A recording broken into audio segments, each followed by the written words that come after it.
Баршаңызға сәлем.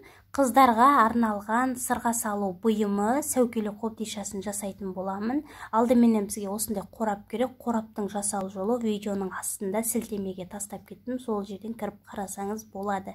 Бізге ең алдыменен осындай фетр материал керек. Фетрдің шетін жапсырып аламыз. Фетрімізді қорапқа жапсырмаймыз. Осылай алынбалы, салынбалы болу керек. Міне қараңыздар, осындай. Енді бізге поролон материалы керек. Поролонның қалыңдығы 1 сантиметрлік, ал өлшемдері видеоның астында барлығын жазып кеттім. Осындай кішкене, орташа, үлкен поролонның өлшемдерін аламыз да, осылай дәл видеодағыдай жапсырып шығасыздар. Фетрдің үстіне кіші поролонды жапсырдық, содан соң орташа поролонды жапсырып шығамыз. Барлық жеріне клей жағып, осылай түгелдей жапсырамыз. Енді үлкендеу поролонды осылай жапсырамыз, қараңыздар. Дәл осылай.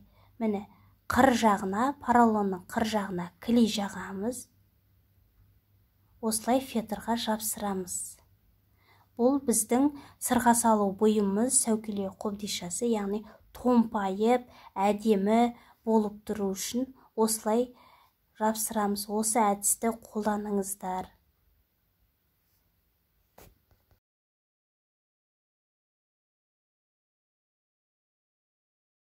Мен бұл жерде қалыңдығы 1 сантиметрлік губканы, яғни поролонды пайдаландым. Барлық өлшемдері видеоның астында жазылған. Қанша сантиметр фетр керек, қанша сантиметр губкілер керек. Әр губкінің размерін барлығын толық видеоның астына жазып кеттім. Қарасаңыздар болады. Енді қобдишаны матамен қаптаймыз. Алдыменен астыңғы қорапты өлшеп аламыз.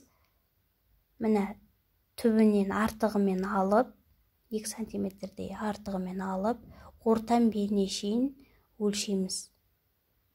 Содан соң айналдыра отырып, қораптың сыртын өлшейміз, диагоналын өлшеп алдық. Матаны алғанда міндетті түрде 2 сантиметр артығымен алып аласыздар. Мен 17-де 50 сантиметр алдым. Осылай мына қораптың сыртын қаптап шығамыз.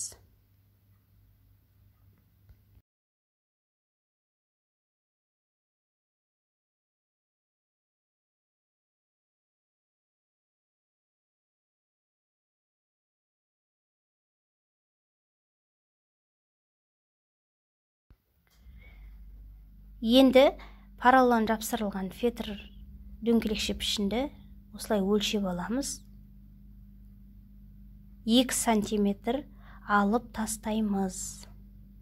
Содан соң сырты жағын өлшеп шығамыз, диагоналын. Дәл қанша диагоналымен шықты, сонша сантиметр мата аламыз. Енді осылай осы жерден тігіп жүруге болады, немесе клеймен жапсырып тастаймыз. Мен клеймен жапсырып тастадым.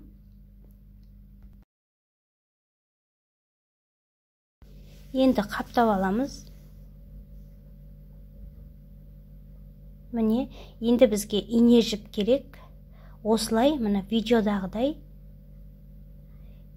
2 матаны біріктіріп, осылай тігеміз. Қатты қысып тікпейміз. Міне, кішкене менің аралары ашық тігістерімнің. Осылай дәл видеодағыдай тігіп шықсаңыз болады.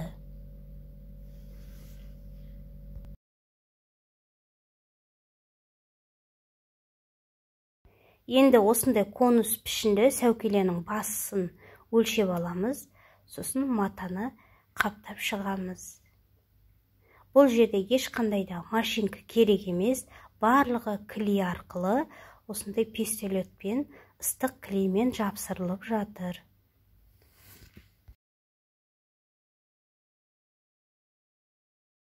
Міне матаның үш жағын қиып тастаймыз.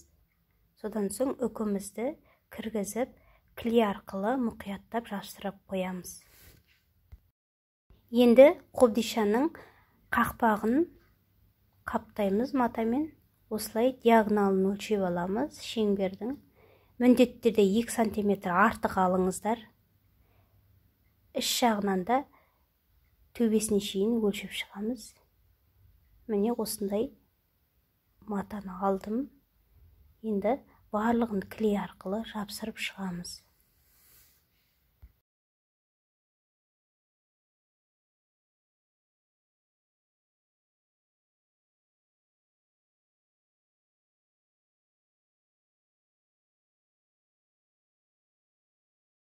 Жабыстырып қойдық барлығын. Енді төбе жағын осылай тігіспен тігіп жүреміз. Міне көктеп тігіспен тігіп жатырмын. Барлық жеріне де жіп өткіземін де осылай жіпті тартамын. Сонда қараңыздар, өте әдемі матамыз жиырылып, ирелек болып, өте әдемі болып шығып тұр. Міне тігіп тастаймыз кейбір жерлерін, ашық жерлерін.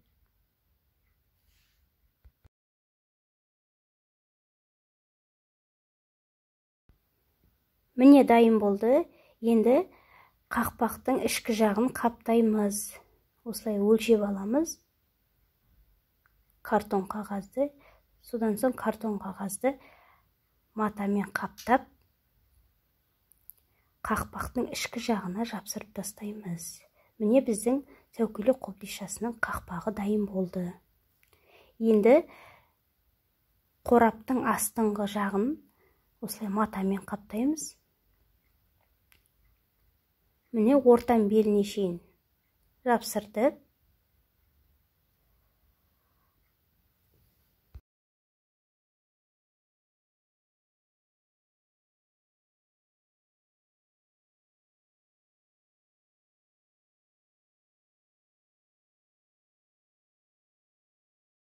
Видеода барлығы түсінікті. Енді осы қораптың астыңғы бөлігіне бағана біздің дайындап қойған поролон жапсырып, осындай шеңберді дайындап қойдық. Енді соны қорапқа кіргізіп, айналдырасын қайшының көмегімен түзеп кіргізіп жібереміз ішкі жағына, әдемі болу үшін.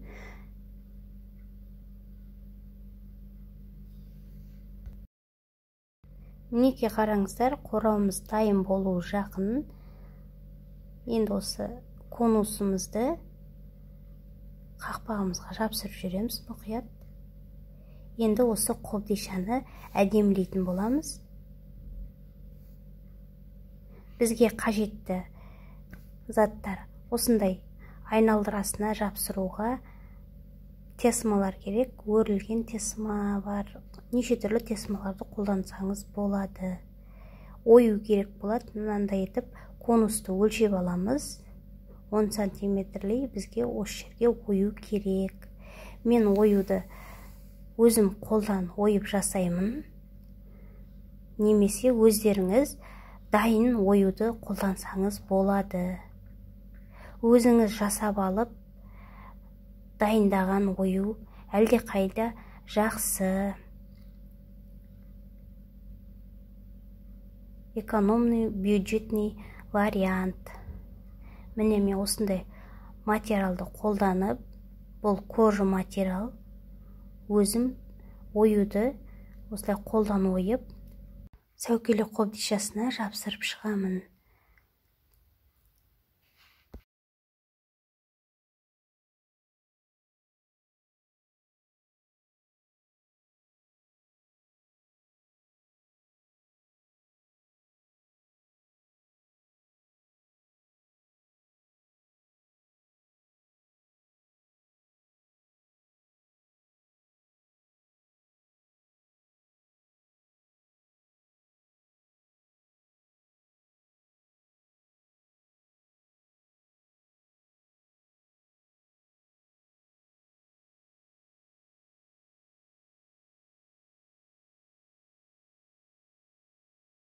Осындай біріктірілген жерлерге тесмаларды жапсырып шығамыз. Міне біздің сәукеле қобдишасы дайын болды. Әдеміледік, безендірдік. Осындай мен бордовый түстен жасадым, матаны қолдандым. Ақ түсті, ақ үкімен, ақ гүлдерімен, ақ стразларымен өте әдемі үйлесімді болып тұр. Қараңыздар, өте әдемі күшті болған. Сіздер де өздеріңіздің қалауларыңыз бойынша жасасаңыз болады. Міне менің жиынтығым дайын болды. Бұл қызға сырға салуға алып баратын дүние. Осылай сәукеле қобдишасымен, төсекшесімен, корзинасымен осылай дайындадым.